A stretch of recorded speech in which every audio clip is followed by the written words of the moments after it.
ನಮಸ್ತೆ, ನಾನು ನಿಮ್ಮ ಅಸೀಮಾ ಮಂಡ್ಯದಿಂದ ಮಾತಾಡ್ತಾ ಇದ್ದೇನೆ.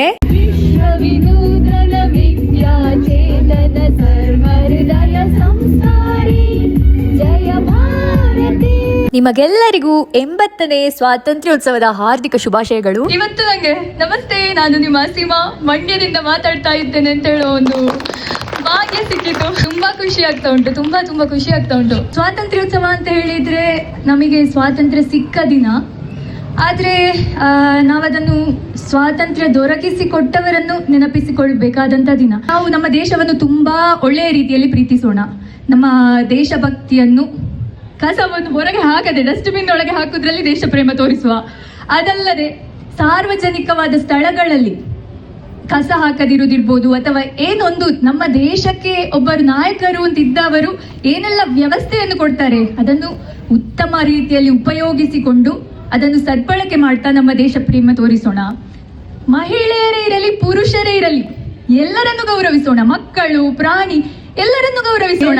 ಒಂದು ವಿಚಾರಗಳಲ್ಲೂ ಅತ್ಯಂತ ಒಂದು ಕಾಳಜಿಯಿಂದ ನೋಡಿಕೊಳ್ಳುತ್ತಾ ಗೌರವ ಕೊಟ್ಟು ನಾವು ಭಾರತೀಯರಾಗಿ ಒಂದು ನಮ್ಮ ಸೇವೆಯನ್ನು ದೇಶಕ್ಕೆ ಸಲ್ಲಿಸುವ ಅಂತ ಹೇಳ್ತೇನೆ.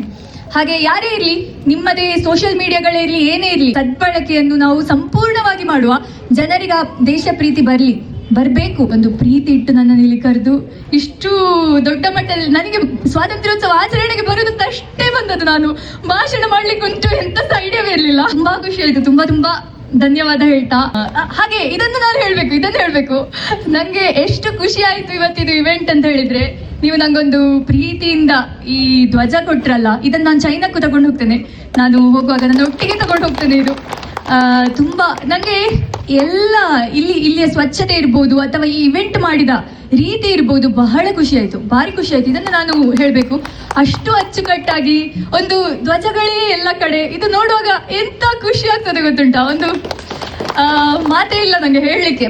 ಇದಂತೂ ನನ್ನ ಕೈಗೆ ಸಿಕ್ಕಿದಾಗ ಅಂತೂ ನಂಗೆ ಬಹಳ ಖುಷಿ ಆಯ್ತು. ನಿಮ್ಮ ಈ ಪ್ರೀತಿ ಎಲ್ಲರೂ ನಾನು ಬರುವಾಗಲೇ ಮಾತಾಡಿಸಿದ್ರಿ, ಅಸೀಮಾ ಅಲ್ವಾ, ಇದೆಲ್ಲ ನಂಗೆ ಒಂದು ಹೊಸ ವಿಷಯ.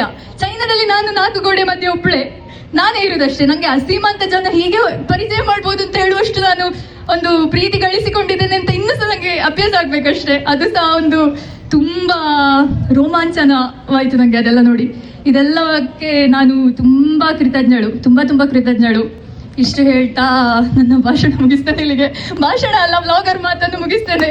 ಧನ್ಯವಾದಗಳು. ನಾನು ನಿಮಗೆ ಆಗ್ಲೇ ಹೇಳಿದೆ, ಪರಿಚಯ ಮಾಡಬೇಕಾದ್ರೆ ಬ್ಲಾಗರ್ ಆಗ್ಬೋದು, ಇನ್ಸ್ಟಾಗ್ರಾಮರ್ ಆಗ್ಬೋದು, ಒಬ್ಬ ಹೆಣ್ಣು ಮಗಳು ಧೈರ್ಯ ಮಾಡಿ ದೇಶದಿಂದ ದೇಶಕ್ಕೆ ಹೋಗಿ ನಮ್ಮ ದೇಶ ಪ್ರೇಮವನ್ನು ಮೆರಿತಕ್ಕಂಥದ್ದು ಅಷ್ಟು ಸುಲಭವಾದ ಕೆಲಸ ಅಲ್ಲ. ನನ್ನ ಹೆಣ್ಮಕ್ಳು ಯಾರಿದ್ದಾರೆ ಇಲ್ಲಿ, ನನ್ನ ಸಹೋದರಿಯರು, ವಕೀಲರು, ನಿಮ್ಮ ಹೆಣ್ಮಕ್ಳು ಇರ್ಬೋದು, ಅವರ ಬ್ಲಾಗ್ನ ಫಾಲೋ ಅಪ್ ಮಾಡಿ. ಒಂದು ಹೆಣ್ಣು ಮಗಳಿಗೆ ಯಾವ ರೀತಿ ನಮ್ಮ ಸಮಾಜ ಕೆಟ್ಟ ದೃಷ್ಟಿಯಲ್ಲಿ ನೋಡುತ್ತೆ, ಅದಕ್ಕೆ ಆ ಹುಡುಗಿ ಯಾವ ರೀತಿ ಉತ್ತರ ಕೊಡ್ತಾರೆ ಅಂತ. ಆ ಹುಡುಗಿ ಇದುವರೆಗೆ ಮಾತಾಡಿದ ಕನ್ನಡವನ್ನು ನಾವು ಕೇಳಿದ್ದೇವೆ. ನಾವು ಮಂಡ್ಯದವರು ಆಗೂ ಕೂಡ ತಲೆ ತೆಗೆಸ್ಬೇಕು. ಅಷ್ಟು ಸ್ಪಷ್ಟವಾದ ಕನ್ನಡವನ್ನ ಚೈನಾದಲ್ಲಿ 2 ವರ್ಷದಿಂದ ವಿದ್ಯಾಭ್ಯಾಸ ಮಾಡ್ತಾ ಇರೋ ಹುಡುಗಿ ಇಲ್ಲಿ ಬಂದು ನಮ್ಮ ಮುಂದೆ ಅವ್ರೇನು ಪ್ರಿಪೇರ್ ಆಗಲಿಲ್ಲ, ಇನ್ನೊಂದಾಗಲಿಲ್ಲ, ಎಷ್ಟು ಸ್ಪಷ್ಟವಾಗಿ ಮಾತನಾಡಿದ್ರು. ಆ ಒಂದು ಹುಡುಗಿಯಿಂದ ನಮಗೆ ಸಾಕಷ್ಟು ವಿಚಾರ ತಿಳ್ಕೊಳ್ಳೋದಿದೆ. ಕುಮಾರಿ ಅಸೀಮಾರ್ ಅವರಿಗೆ ಮಂಡ್ಯ ವಕೀಲ ಸಂಘದ ಪರವಾಗಿ ಹೃತ್ಪೂರ್ವಕವಾದ ಕೃತಜ್ಞತೆಗಳನ್ನ ನಾನು ಈ ಮೂಲಕ ವ್ಯಕ್ತಪಡಿಸ್ತಾ, ನಿಮ್ಮ ಸಾಧನೆ ಮತ್ತಷ್ಟು ಎತ್ತರಕ್ಕೆ ಹೋಗಲಿ, ದೇಶ ಮತ್ತಷ್ಟು ನಿಮ್ಮಂತ ಯುವ ಪ್ರತಿಭೆಗಳಿಗೆ ಅವಕಾಶವನ್ನ ಕೊಡ್ಲಿ ಅಂತ ಹೇಳಿ ನಾನಾರು ಆಶಿಸ್ತಾ ನಿಮಗೆ ಹೃತ್ಪೂರ್ವಕ ಕೃತಜ್ಞತೆ. ಇನ್ನೂ ಕೂಡ ಹೆಚ್ಚಿನ ಕೆಲಸವನ್ನ ಮಾಡುವಂತ ಅವರ ಧೈರ್ಯ ಸ್ಥೈರ್ಯ ಮುಂದುವರಿಯಲಿ, ಮತ್ತು ನಮ್ಮ ದೇಶದ ಎಲ್ಲ ಯುವ ಹೆಣ್ಣುಮಕ್ಕಳಿಗೆ ಅವರೊಂದು ಧ್ವನಿಯಾಗಲಿ ಅಂತ ಈ ಸಂದರ್ಭದಲ್ಲಿ ಅವರಿಗೆ ಹಾರೈಸ್ತಾ, ಈ ಕಾರ್ಯಕ್ರಮಕ್ಕೆ ಬಹಳ ದೂರದಿಂದ ಚೈನಾದಿಂದ ಬಂದು ಈ ಒಂದು ಹಿರಿಯರ ಸಮ್ಮುಖದಲ್ಲಿ ಅವರ ಅಜ್ಜನು ಕೂಡ ಬಂದಿದ್ದಾರೆ. ಅವರಿಗೂ ನಾನು ಈ ಸಂದರ್ಭದಲ್ಲಿ ಒಂದು ಪ್ರೌಡ್ ಮೂಮೆಂಟ್ ಅಂತ ಅನಿಸ್ತೀನಿ. ಈ ಸಂದರ್ಭದಲ್ಲಿ ಅವರಿಗೂ ಕೂಡ ನಾವು ಧನ್ಯವಾದ ಹೇಳ್ತೀವಿ.